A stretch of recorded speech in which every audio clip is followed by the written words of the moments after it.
Good evening, everybody. It's Scott here from Woke Societies, here to drop another awesome episode of content for you as usual.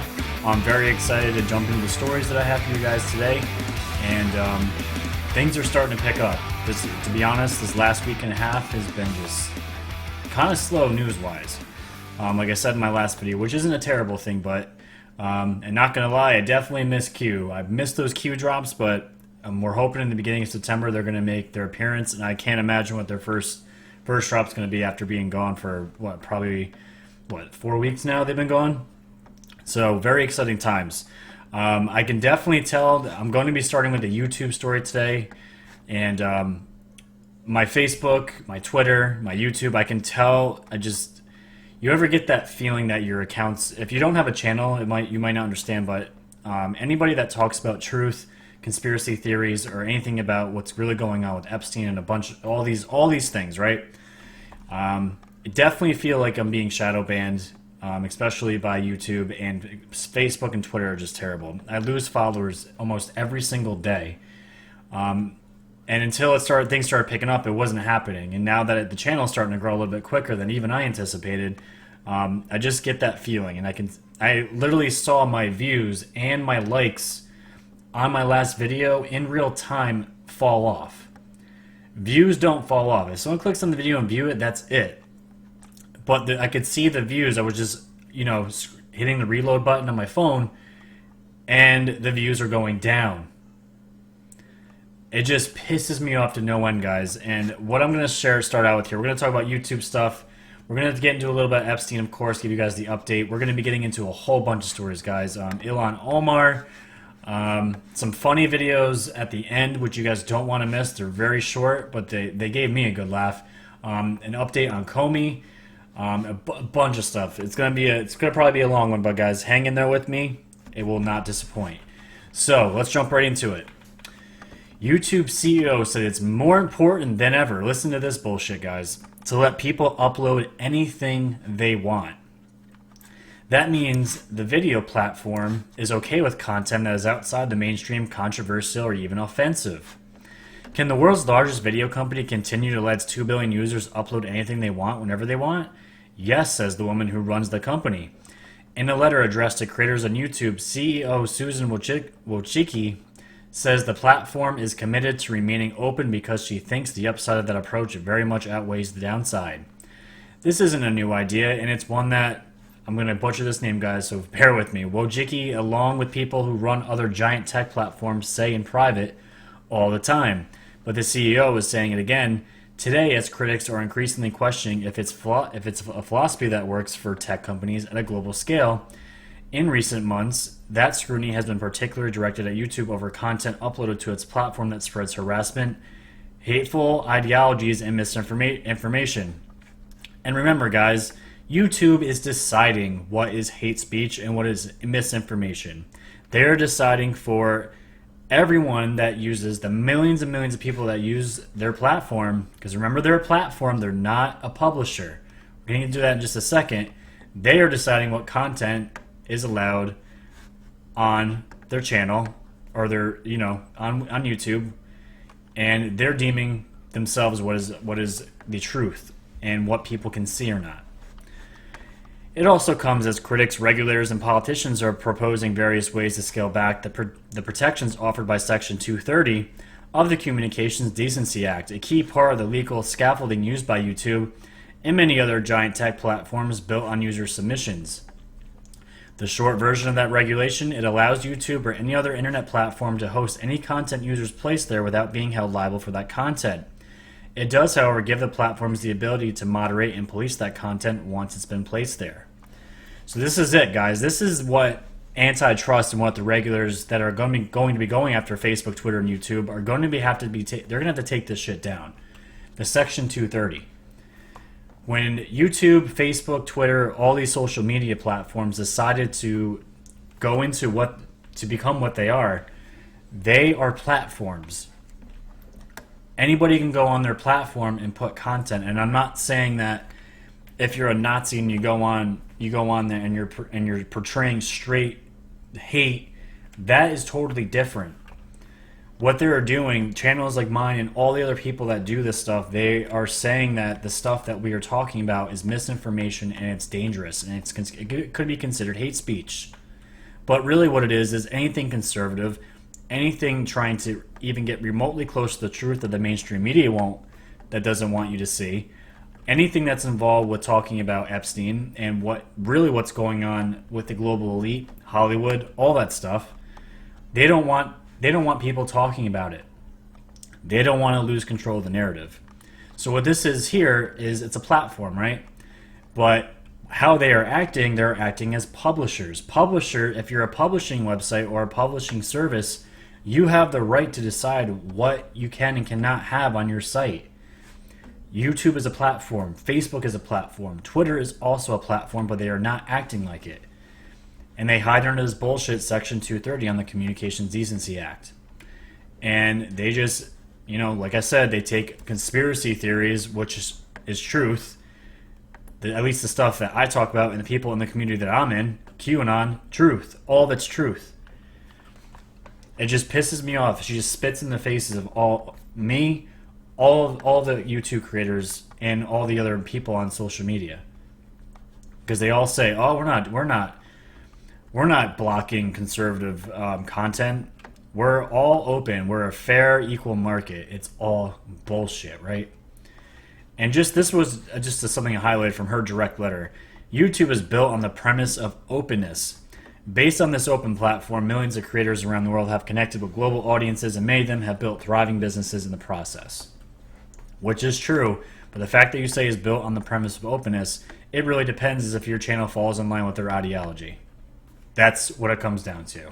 And if it doesn't, we're going to lump your content with our algorithms that search for certain words, and if you say certain words, you're going to be lumped into hate speech, conspiracy theories, and misinformation. You're going to get strikes, and eventually those strikes lead to deplatforming your channel. Essentially censoring you and cutting off any kind of communication you have on the biggest platform, YouTube, that is in the world. That's how they do it. But she wants to say we're built on a premise of openness. Bullshit. Okay, needed to get that out there, guys. I didn't know what story to start with. I want to start with that one because this one hits me personally. So let's move on. So a lot of talks about global warming. This article is crazy. UN official admits global warming agenda is really about destroying capitalism. A shocking statement was made by United Nations official Christina Figueres at a news conference in Brussels. Let's see. Yes, the Ms. Figueres admitted that the global warming conspiracy set by the UN's Framework Convention on Climate Change, of which she is the executive secretary, has a goal not of environmental activists, is not to save the world from ecological calamity, but to destroy capitalism. She said very casually, "This is the first time in the history of mankind that we are setting ourselves the task of intentionally, within a defined period of time, to change the economic development that has been reigning for at least 150 years since the Industrial Revolution." Guys, what does that sound like? That sounds like we want to end capitalism, but we're going to hide it under the umbrella of climate change.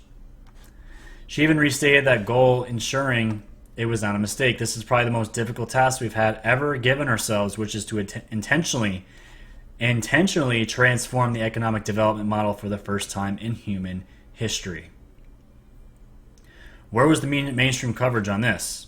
Nowhere to be found, again, because it does not fall into their narrative. What a shocker. Climate change is happening, guys. It is a thing, but it's not how they are portraying it. Mainstream science is saying it's humans. We need to change how we eat. We need to cut down on cattle. And what? Car emissions. Bunch of shit, right? And I'm all for cleaning up the planet and making the planet a better place. Don't get me wrong. But there are also things, people on the other side, and this is where I land, there are more factors that mainstream scientists, mainstream media are not talking about. Cosmic rays, solar rays, cloud coverage. Those things are also part of the factors that are not talked about. And the fact that the Earth does go into a up and down cycle, cold and hot, throughout its history. And it's documented. It's fact. There are periods where it goes hot and cold. It doesn't mean that we're all going to die. We're destroying the planet, which in some regards we are. And we all can be better as a species to clean up this planet. I have no problem with that. But it's the fact that they want to change, that the main motivation is to change capitalism, to change the way we live. That's the problem. So, all your friends out there, family that want to, that really don't know what they're talking about, they're just being the mockingbird of the media, spewing the bullshit. Tell them, this is what it is. These are the facts. Crazy, guys. All right, moving on. We're gonna get into Epstein. It's a quick update. It's not gonna harp on Epstein too much, because again, it's all over the news all the time. This was by AP News. Coward. Epstein accusers pour out their anger in court. One by one, 16 women who say they were sexually abused by Epstein poured out their anger Tuesday, lashing out at him as a coward and a manipulator after a judge gave them the day in court they were denied when he killed himself behind bars. The fact I will never have a chance to face my predator in court eats away at my soul, said Jennifer Arrows, who has accused Epstein of raping her in his New York mansion when she was a 15-year-old aspiring actress. Even in death, Epstein is trying to hurt me. I had hoped to at last get an apology, but this evil man had no remorse or caring for what he did to anyone, she said. The hearing was convened by U.S. District Judge Richard M. Berman, who presided over the case after federal prosecutors had Epstein arrested last month. The question before the judge was whether to throw out the indictment because of the defendant's death, a usually pro forma step undertaken without a hearing, but the judge offered Epstein's accusers an extraordinary opportunity to speak in court. And bravo to that judge. Because when Epstein killed himself, everyone was like, oh my God, these people are never going to get the, obviously then him being alive and, these women being face to face with this man, getting out the anger and all the emotions, obviously they should have been offered that. That should have happened for them. But unfortunately, he died. And this judge allowed them still to get in a courtroom and get all this out, and I commend that judge. In addition to the woman who spoke, some publicly for the first time, statements from several others were read in court by their lawyers. I'm not going to read all this, guys. The stuff we all know was terrible that Epstein did to these little girls at that time. But this one in particular says, I was a victim, but I will not remain a victim and be silent for one more day, said actress Anoshka, who said she was sexually abused by Epstein as a teenager. Although I think it's tragic when anybody dies before their time, I'm extremely relieved that Epstein will not be in a position to hurt any more children or any more women. Notice they say children. Courtney Wild, who has said she was sexually abused by Epstein in Florida at age 14, called him a coward who had robbed myself and all other victims of our day in court to confront him. Hey, at least they got a chance to go in front of the judge and get their emotions out. And hopefully it'll bring some kind of healing to these women. Not that the wounds, I've never myself personally have been affected by anything, molestation, none of this stuff. Thank God, but hopefully them getting this out publicly can bring them some sort of healing. But I don't think you really ever heal 100% from acts like this, unfortunately. But more on Epstein. Just a quick article on The Hill. Video from camera outside Epstein jail unusable report. This was, yesterday. At least one camera station in the hallway outside billionaire financier Jeffrey Epstein's prison cell, where officials say he hanged himself earlier this month, had footage that was deemed unusable. What a surprise. While one hallway camera had unusable footage, another nearby camera caught clearer video, the Post noted, adding that it is unknown why certain footage was usable while some was not, as well as the extent of the glitch. More bullshit, guys, but this is all being the guards, the warden, the ones that were watching Epstein's or supposed to be watching Epstein's cell, are on like a temporary leave or suspension. Bars going at them 100% hard to figure out what happened, but. Everyone was saying what happened with the camera. There's definitely had to be cameras somewhere of who came in because we all think he got strangled. And we're going to see here in a minute what Epstein's own lawyers thinks that's what happened. But the footage is somehow unusable. Are we really surprised with this at any point, guys? I mean, no. No, we're really not. All right. And just to back that article up real quick, Zero Hedge dropped this. Just today, Epstein's own lawyers tell court he likely died by assault. Because he died, the federal case has dropped, but obviously they're going to be going after all the co-conspirators in the Pedo Island case. Epstein's own defense team doesn't buy the suicide narrative. Apparently, as one of his lawyers on Tuesday voiced deep skepticism that he hanged himself while addressing a final hearing in Manhattan U.S. District Court on Tuesday, which was held to formally dismiss the charges as is typical when the accused is deceased, but also still allow testimony of some of the victims. Defense lawyer Reed Weingarten told Judge Richard Berman during the hearing that Epstein's injuries are far more consistent with assault. Just 1 second, guys. I gotta drink. My throat is killing me.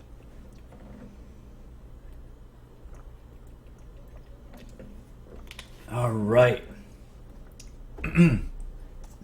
So, far more consistent with assault than suicide, especially given the broken bones in his neck discovered during the autopsy after he was found dead in his jail cell on August 10th. This after it was previously revealed that Epstein's defense attorneys had successfully lobbied for him to be taken off suicide watch on the 29th, about a week before he was found dead in his cell. And his lawyer cited that defense-owned medical sources, broken bones were found in Epstein's neck during an autopsy after he died. Such fractures are somewhat more common in cases of strangulation. And we also had the reports when they came out that people in the cells around where Epstein died had heard screaming and screeching before he died. Doesn't sound really consistent with the hanging, but I believe most of us, if not all of us, are on the same page that we agree he did not kill himself. Crazy times, guys. Crazy. But again, all this stuff's going to be developing as the weeks and months go on. This was something I just wanted to throw in. I've been wanting to do this article for a little while. With everything going down, the shootings and all that stuff, I'm a big proponent. I support the Second Amendment, and all these shootings we know are all bullshit. Are triggered by the deep state, and again, it's to attack and to shift the masses' consciousness to get rid of guns, right? But let's look at the research the mainstream media won't talk about. It never fails. A split second after a mass shooting occurs, grandstanders and ideologies issue statements demanding new gun controls, even if the laws already on the books failed or the laws they want would have made no difference. Case in point, the tragic incidents in Dayton, Ohio, and El Paso, Texas. The message is clear. Guns cause violence. Tax them, take them, ban them, regulate them, do something. Maybe anything. Such knee-jerk emotional responses are dangerous, writes Charles W. Cook in National Review. For when a nation sets up a direct pipeline between its emotions and its laws, it does not keep its liberty for long. And the next title says, guns don't kill people, they save them. How many lives are actually saved by gun ownership? This is a supremely important question that the grandstanders and ideologues usually and conventionally ignore. And we're going to get into some hard numbers here.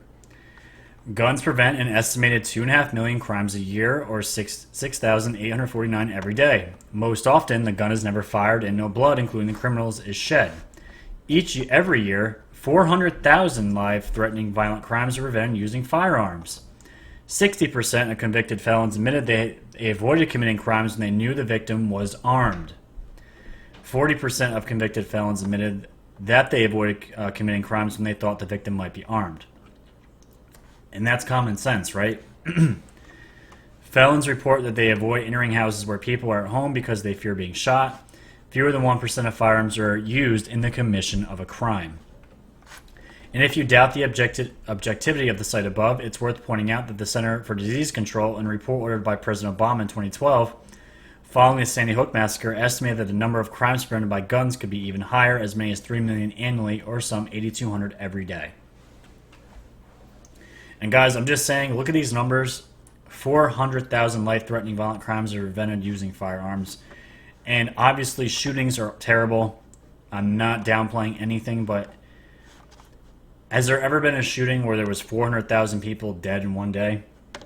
Or just in general? No. But the media won't talk about that. They won't talk about these numbers.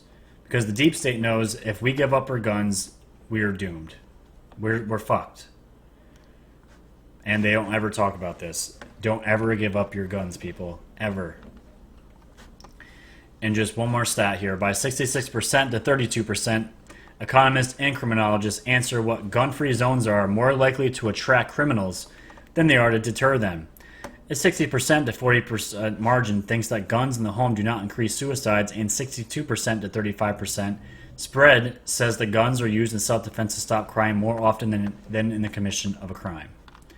And guys, I'll link all this stuff. He does have links to the sources of these facts, which I'll put. It's right there and right there. I'm going to put in my show notes as I usually do, so you can research all this stuff yourself. And I think it's pretty obvious if we were to just give up all of our guns, put gun-free zones everywhere, wouldn't that just entice criminals that are going to be getting the guns no matter what an easier time to do what they need to do? To me, guys, this is common sense, but... Alright, moving on. So, Big Pharma has been in the spotlight, especially in the last couple of days, and this is huge. I was just talking about my last video, another company, oxycodine company, that was settling for, I think it was like 200 something million, and I was ranting and raving that that is a drop in the bucket compared to how much money they're making. We should be hitting them in billions. And then this came out today, and it made me a little bit more happier. Let me just see here, guys. 1 second.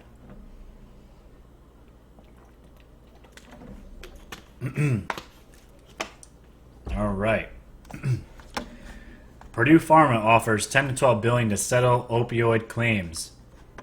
The lawsuit alleged the company and the Sackler family responsible for starting and sustaining. That's a big word right there. Sustaining the opioid crisis. It's very important. The maker of oxycodine, Purdue Pharma, and its owners, the Sackler family, are offering to settle more than 2,000 lawsuits against the company for $10 billion to $12 billion. The potential deal was part of confidential conversations and discussed by Purdue's lawyers at a meeting in Cleveland last Tuesday, August 20th, according to two people familiar with the mediation. Brought by states, cities, and counties, the lawsuits, some of which have been combined into one big case, allege the company and the Sackler family responsible for starting and sustaining the opioid crisis. At least 10 state attorneys general and the plaintiff's attorney gathered in Cleveland, where Dave Sackler represented the Sackler family, according to two people familiar with the meeting. David Sackler was a board member of the company, has recently been the de facto family spokesperson. And guys, just look at this. Look at these numbers. They're talking about, in the last article I just read, how guns saved 400,000 lives. This opioid crisis has claimed 400,000 lives from 1999 to 2017, and it could even be more. 400,000 lives, and guys, this was... Obviously, oxycodone is technically legal if it's prescribed to you, and it gets you down the slippery slope of addiction. And that's why I was saying before, not only were they starting it, they sustained it. And I know from just having friends and friends of friends that, you know, had surgeries, none of them even have smoked weed, let alone done any drug. They give them these Vicodin, oxycodone, you know, all these painkillers. And the next thing they know, they're addicted. And it gets worse and worse. And if the pain's still there, because all the oxycodone does is just relieve the pain, it doesn't cure the pain. It just gives you relief. They give you more.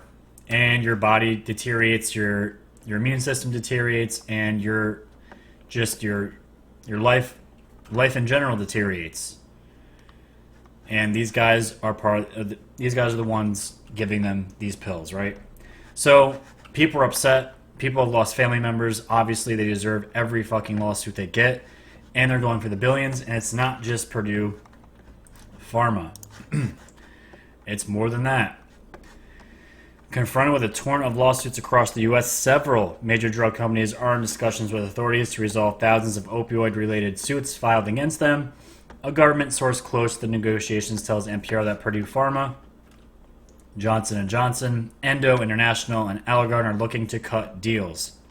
The healthcare giants are currently holding talks with Attorney General, attorneys representing local governments, and Judge Dan Polster, who is overseeing the federal trial in Ohio, according to the source.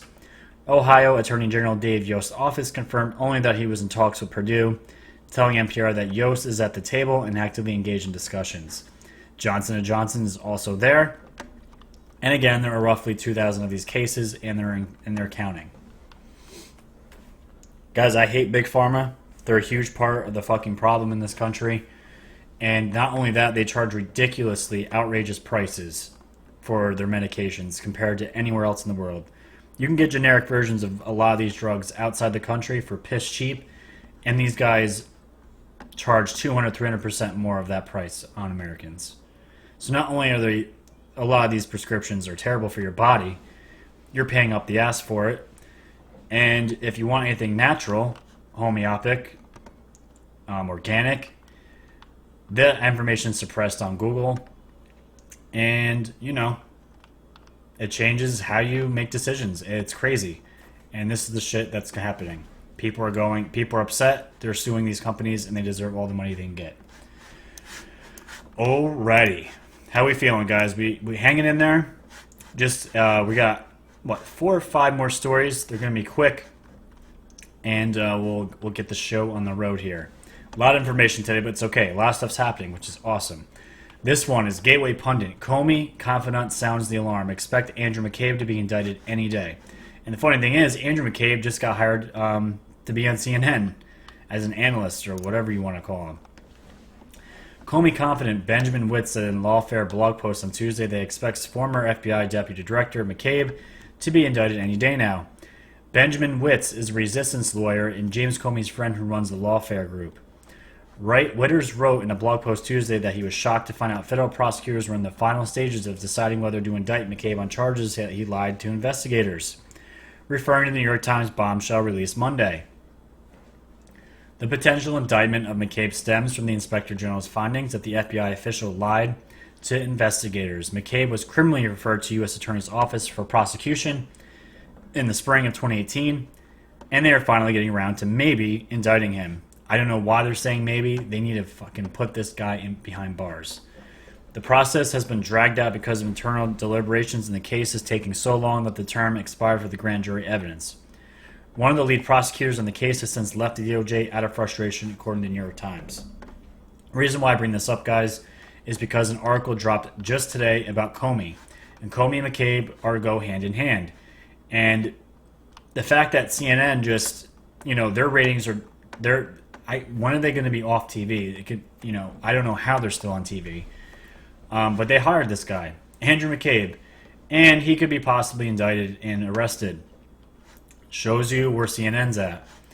But just today, this is good stuff. On the Washington Examiner, Justice Inspector General has done separate report on James Comey. So James Comey here, guys, is getting his own separate IG report. I don't know why, but he is. He must be very important, right? The Justice Department Inspector General is preparing to release a report on the conduct of fired FBI Director Comey in the Trump-Russia investigation. The specific timing of the report's release is not clear, which is not a surprise. We were waiting for this thing 20 years ago. The Comey report is separate from a larger Inspector General report on the Justice Department's handling of the Trump-Russia probe. That report, sometimes referred to by Republicans as an investigation into FISA abuse, is expected to be released later. It is not clear why the Inspector General Horowitz chose to write a separate report on Comey. Among other things, Comey has been under investigation for his handling of several memos he wrote memorializing conversations with President Trump. The memos began in January 2017 when Trump was still president-elect and continued until April 2017, the month before Trump. And guys, remember everybody was super upset. I mean, I was upset at first when I heard the news that Comey wasn't going to be indicted or in trouble for the leaked memos that he gave to a friend that was classified information, right? Because we're like, if anyone else had done that, they'd be what? They'd be thrown behind bars, right? But this guy always seems to get out of it. And everyone was thinking he's never going to be indicted for anything now, which isn't true. I've been saying from the beginning, just because he wasn't nailed for the memos, there are bigger fish to fry when it comes to Comey as far as how much he was involved to pretty much overthrow a president-elect. He's going to be hit hard, guys. Hopefully, he's going to be going to Gitmo, and some other things might happen. We'll have to see. But this came out today, and I have a feeling, guys, that because Congress will be back in session soon, all these reports, these IG reports, because we did find out a couple days ago that the IG report is complete and it's being circulated to others to make sure that it's all kosher. So we'll have to wait and see. I don't know. But hopefully in the coming weeks, we are going to see that report, and it's going to blow people's minds, and it's going to also red pill a shit ton of Americans. And I cannot wait. I cannot wait for the trolls to finally be shut down. And they've already been being shut down. Twitter has been very quiet when it comes to the trolls, especially after the Mueller report. All right. What else we got here? Oh, yes. Another Hollywood type being convicted for rape. Shocking. Executive at top Hollywood lobbying firm arrested for rape and blackmail. An executive at Hollywood's top lobbying firm has been busted for allegedly raping and blackmailing a woman. Stephen Fabriazzo was fired on Monday as general counsel of the Motion Picture Association of America, a trade group that represents 5 major film studios and Netflix, Variety reported. The attorney, who was arrested Friday in Washington, D.C., is accused of threatening the woman after paying her $400 for consensual sex on the 19th. She told him she didn't want to see him again, and that's when he allegedly began blackmailing her by text message. "I know where you live," he said. He allegedly told her, according to a police affidavit obtained by Variety. "I know where you work. Don't think. Hospital would be happy to know that its young nurses are having sexual for money. Same for your landlord." Fabriazzo allegedly forced them into meeting a second time and having sex. And the article goes on and on. But again, another example of Hollywood, guys. People associate with Hollywood, and how we were told since the beginning we need to look up to these people, and really, they're full of child rapists, and they do terrible things to people, and the people that they're actually their co-workers, the actresses and actresses with. Terrible things happen to them. And just like we're going to see in this article here, Paz de la Huerta brings Disney executives into Harvey Weinstein lawsuit. Ooh, what could this be about? Disney in the news again for child sex crimes. The actress says Disney is responsible for Weinstein's alleged conduct because the two worked together on the Sutter House Rules, which was produced by then Disney-owned Miramax. Disney says it will vigorously defend against the claims. Of course they will. Disney, its CEO, Bob Iger, and its ex-chairman, Michael Eisner, are being brought into Paz de la Huerta's sexual assault lawsuit against Harvey Weinstein. The actress in November sued Weinstein for sexual battery and also targeted the Weinstein Company and the Four Seasons Hotel in Beverly Hills for their alleged roles in the situation. De la Huerta says she met the mogul in '99 when she was 14 years old while she was working on the film The Sutter House Rules, and she alleges that more than a decade later Weinstein raped her. Since the suit was filed, it was moved to federal court and remanded back to Los Angeles County Superior Court. In a complaint submitted Tuesday, De La Huerta contends Eisner and Iger made a series of decisions that allowed a range of actions by Harvey Weinstein that unacceptably harmed certain employees of Miramax, which Disney owned at the time. That sounds to me, guys, grooming occurred. They start out nice, they do 1 act, 2 acts, and then it eventually leads to the ultimate act, and we all know what that is. It is clear that the risk of sexual assault by Harvey Weinstein is inherent in the working environment fostered at Miramax, writes attorney Aaron Filler. De La Huerta and her family were aware of and anxious about these risks at the time of the undertaking to allow Paz de la Huerta to participate in the making of the Sutter House. The motivating emotions of Harvey Weinstein were fairly attributable to the work conditions of his controlling the work and hiring of young female actresses while imbuing all aspects of the work with a sense of likelihood or expectability of intimate sexual contact. So, and she says the actress alleges that Disney, as the owner of Miramax, is responsible because the assault arose from the bringing together of these two individuals in the course of business of Miramax. Guys, Weinstein has a reputation already. He's been accused of sexual assault by how many women now and actresses? So, does this really surprise you? And people, Disney is evil. It's straight evil. If you watch the old movies, there are signs and shit everywhere in their videos of Illuminati and a bunch of stuff. This isn't just some, Fairyland. This is like the second or third time Disney's been brought up in cases like this. Not surprising. All right. And Ilahn Omar. This is going to be good, guys. This is infuriating. Ilahn Omar illegally, she did this, diverted campaign funds to pursue a romantic affair. Huh. Omar used campaign funds to fund her affair with married Democratic consultant Tim Minett, according to a federal election commission. Omar's campaign began funding travel for Tim Minett's company less than a week before the Democratic consultant confessed to his wife he was having an affair with a congresswoman. And Omar and Tim Minett have been pictured together at multiple events, including a late March CARE fundraiser in which Omar described 9/11 terror attacks as some people did something. Again, this is the face of the Democratic Party, people. This is what it's turned into, a fucking circus. And her and AOC and the rest of the squad are the face of it.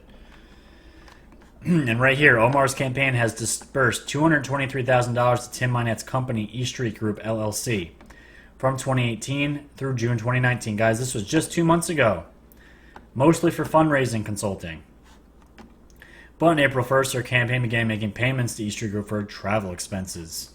And guys, I'm not going to get into this whole article. We know she's a fucking fraud. She married her brother to get into the country illegally. And reports are coming out. If she is actually convicted of this, which we'll have to see, she could be facing up to 40 years in prison. That's your Democratic face right there. Good job, guys. Good job.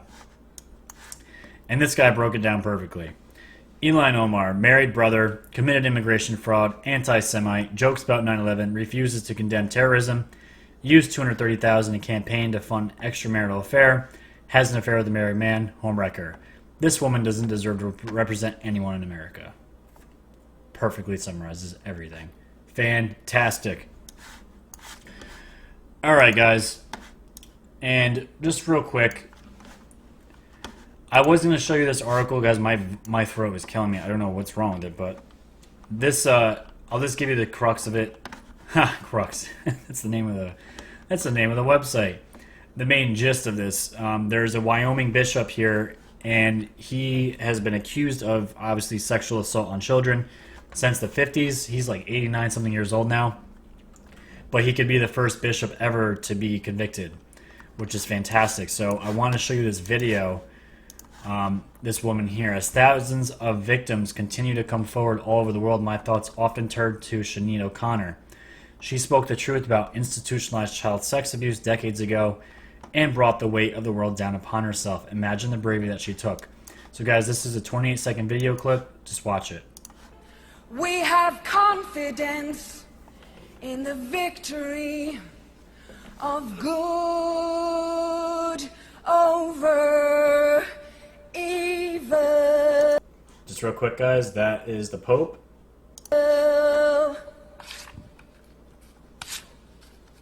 Fight the real enemy. Awesome.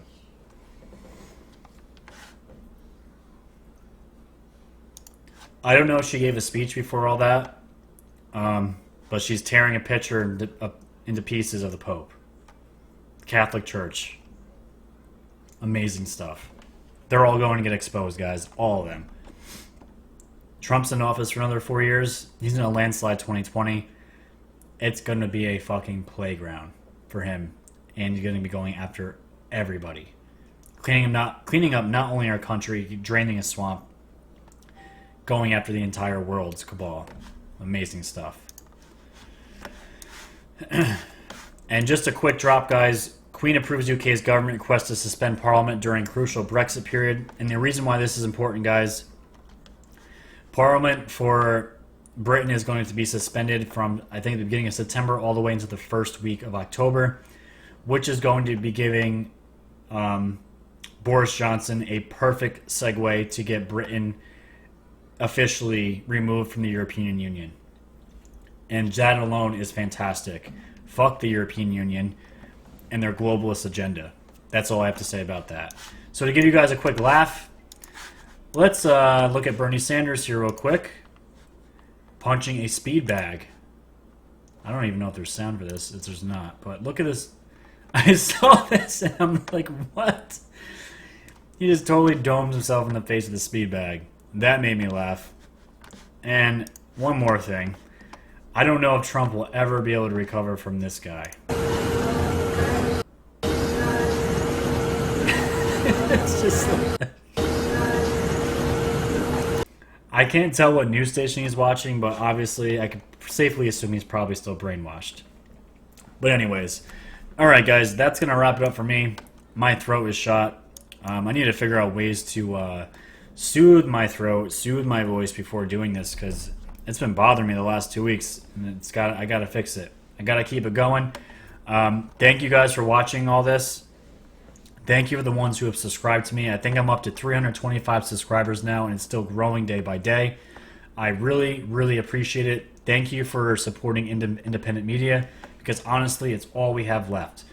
We have to take it upon ourselves to get the news out and to get the truth out without showing bias and just straight truth. So please, guys, drop a like on this video. It's a simple click. It takes 1 second. Share it with your friends and just tell them about this channel and get the word out there, guys. I'm going to probably be back on Friday. Again, I'm on my every other day schedule as far as episodes here.